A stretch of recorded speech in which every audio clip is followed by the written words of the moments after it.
और इस वक्त की बड़ी खबर का रुख करते संसद से वक्फ संशोधन बिल पास होने पर उत्तर प्रदेश के मुख्यमंत्री योगी आदित्यनाथ ने बड़ा बयान दिया है। उन्होंने कहा कि लूट का माध्यम बन गया था वक्फ बोर्ड। वक्फ की जमीन को अब कोई बोर्ड कब्जा नहीं कर सकता। ऐसी जमीन पर अब स्कूल चिकित्सालय बनेंगे और किसी बोर्ड के नाम पर लूट नहीं होगी। पीएम मोदी अमित शाह जी को धन्यवाद। तो मुख्यमंत्री योगी आदित्यनाथ ने बड़ा बयान दिया है। उन्होंने कहा कि वक्फ जो था वो लूट का माध्यम बन गया था, लेकिन किसी बोर्ड के नाम पर अब कोई लूट नहीं होगी। वक्फ बोर्ड संशोधन अधिनियम पारित किया है। अब वक्फ बोर्ड के नाम पर जमीनों पर कोई डकैती नहीं डाल सकता है, लूट खसोट नहीं हो सकती है, चौराहे की जमीनों पर कोई कब्जा नहीं कर सकता है। अब सार्वजनिक संपत्ति जो भी होगी, जो राजस्व की भूमि होगी, उसका उपयोग विद्यालय बनाने में, चिकित्सालय बनाने में, कॉलेज बनाने में, मेडिकल कॉलेज बनाने में, ऐसे बैराज बनाने में, गरीबों के लिए आवास बनाने में ही उसका उपयोग होगा। किसी बोर्ड के नाम पर लूट खसोट हमेशा के लिए लगाम लगाने का काम किया है। वक्फ बोर्ड संशोधन अधिनियम पारित होने के कारण अब ये मनमानेपन पर लगाम लगेगी। मैं इसके लिए प्रधानमंत्री मोदी जी का, गृह मंत्री अमित शाह जी का हृदय से आभार व्यक्त करता हूं।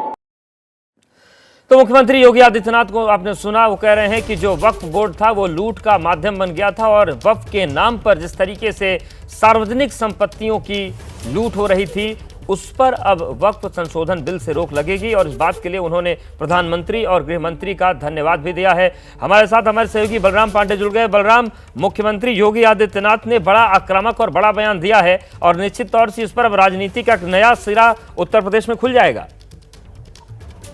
बिल्कुल, देखिए, जिस तरीके से मुख्यमंत्री ने कहा है कि वक्फ की जमीन पर अब कोई बोर्ड कब्जा नहीं कर सकता है, अब ऐसी जमीन पर स्कूल और चिकित्सालय बनाए जाएंगे और जो अवैध कब्जे करने वाले लोग हैं उन पर शिकंजा कसा जाएगा और उन पर कार्रवाई होगी। तो कहीं ना कहीं जिस तरीके से मुख्यमंत्री योगी आदित्यनाथ ने प्रधानमंत्री नरेंद्र मोदी और गृह मंत्री अमित शाह का धन्यवाद अदा किया कि जिस तरीके से वक्फ संशोधन बिल लेकर के आया गया, और उम्मीद है कि जल्द ही वो कानून का शक्ल ले लेगा। लेकिन जिस तरीके से मुख्यमंत्री योगी आदित्यनाथ ने उत्तर प्रदेश में कहा कि वक्फ की जमीन पर कोई बोर्ड कब्जा नहीं कर सकता है, अब ऐसी जमीन पर स्कूल और चिकित्सालय बनाए जाएंगे, तो यानी कहीं ना कहीं हॉस्पिटल और स्कूल बनाने की बात मुख्यमंत्री की तरफ से कही गई और कहा गया कि अब कोई अवैध कब्जा नहीं कर सकता है। तो यानी कहीं ना कहीं एक साफ संदेश देने की कोशिश मुख्यमंत्री योगी आदित्यनाथ की तरफ से की गई है। और उन्होंने कहा कि जो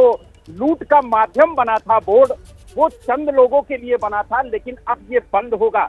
यानी अगर हम बात करें वक्फ संपत्ति की तो उत्तर प्रदेश में काफी ज्यादा है, लेकिन जिस तरीके से मुख्यमंत्री योगी आदित्यनाथ ने कहा कि अब जो अवैध कब्जे खासतौर जो वक्फ संपत्ति पर होते थे उन पर पूरी तरह से शिकंजा कसा जाएगा, यानी रोक लगेगी, और जो ऐसी जमीनें हैं उस पर स्कूल और अस्पताल बनाए जाएंगे। तो कहीं ना कहीं सरकार की तरफ से एक साफ संदेश देने की, बिल्कुल साफ संदेश दिया गया है। और देखने वाली बात होगी कि राजनीतिक प्रक्रियाओं का दौर किस तरीके से आगे बढ़ता है। बहुत शुक्रिया आपका बलराम हमारे साथ जुड़ने के लिए।